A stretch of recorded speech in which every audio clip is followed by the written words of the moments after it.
warahmatullahi wabarakatuh. Kembali lagi dengan saya Yonaldia. Di video kali ini saya akan membahas tentang apresiasi prosa fiksi. Prosa fiksi adalah kisah yang memiliki pameran, latar serta tahapan rangkaian peristiwa yang dihasilkan oleh imajinasi penulisannya sehingga menjalin suatu kesatuan kisah. Pertama, unsur prosa fiksi atau struktur fiksi. Unsur pembangun dari fiksi terbagi menjadi dua.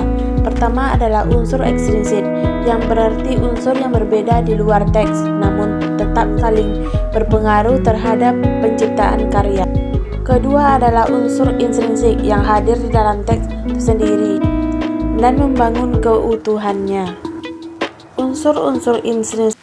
Pertama ada tema. Tema merupakan inti pokok gagasan dari keseluruhan cerita atau kisah. Misalnya tema kasih sayang, kekuasaan, itu sosial, feminisme. Kemudian tokoh dan penokohan. Tokoh dan penokohan adalah pelaku cerita dengan sifat dan peranannya masing-masing. Tokoh dapat diklasifikasikan menjadi A. Protagonis dan tokoh utama. B. Antagonis, tokoh yang memiliki konflik dengan protagonis. C. Tokoh perkembangan yang berarti mengalami perubahan watak atau pandangan dalam cerita. Kemudian alur dan pengaliran. Alur adalah rangkaian peristiwa yang saling berhubungan karena hubungan sebab akibat. Pertama, orientasi, masa pengenalan tokoh dan dimulainya konflik. Kedua, komplikasi, masa konflik mulai menjadi berkembang dan memuncak menjadi klimaks.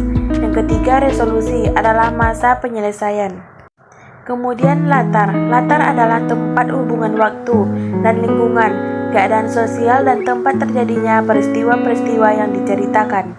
Lanjut dengan gaya bahasa. Gaya bahasa merupakan cara mengungkapkan bahasa untuk mencapai efek estetis dan memiliki kekuatan daya ungkap yang mengunggah seperti majas dan pemilihan diksi yang indah. Kemudian ada sudut pandang. Sudut pandang adalah cara menyampaikan cerita seperti sudut pandang pertama, aku, dan sudut pandang ketiga, dia, mereka. Kemudian amanat. Amanat berarti pesan kebaikan yang dapat ditarik dari cerita yang disampaikan. Amanat biasanya tidak disampaikan secara langsung namun dikemas rapi dalam keseluruhan isi prosa.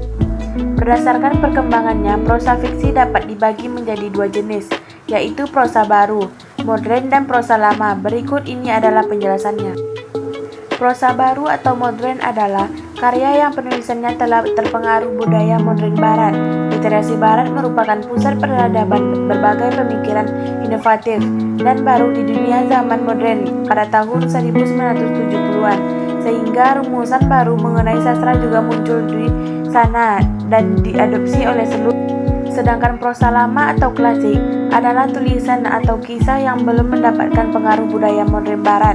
Tulisan ini biasanya bersifat anonim atau tidak ada penulis tunggal dan penyebar dari mulut ke mulut secara lisan dan tuliskan terbatas. Baik, hanya itu pembahasan kali ini. Terima kasih. Wassalamualaikum warahmatullahi wabarakatuh.